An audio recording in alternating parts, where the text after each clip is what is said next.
So, For this equation, we are measuring the hip breadths of people on airplanes. Airline companies need to find the appropriate size for seats pertaining to 98% of all people, since 2% they'll have to deal with it. So what we need to do is create a bell graph, which she already did.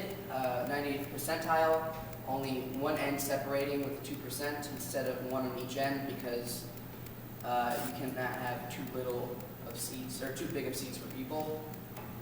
So for this we need to find the mean, which was given to us, 14.4, and the standard deviation, which is 1.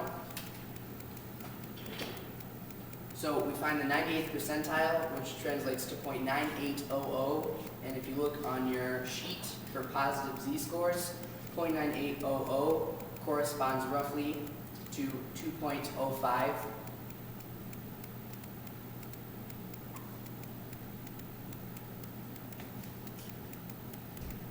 And then we have the z-score, the mean, and the standard deviation. We solve for x using the equation mean plus, in parentheses, z-score times standard deviation, or 14.4 times 2.05 times 1, and we come up with 16.45. Rounded to the nearest tenth of an inch, and it's 16.5.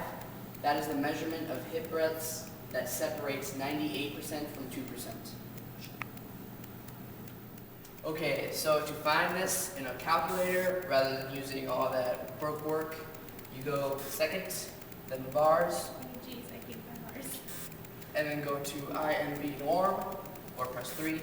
Then you enter first your calculation for the percentile, the known area, which is 0.98.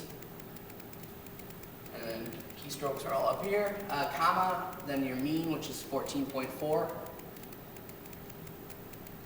Comma, make sure you separate all these with commas, and then 1. And then evaluate, and you should be able to do that.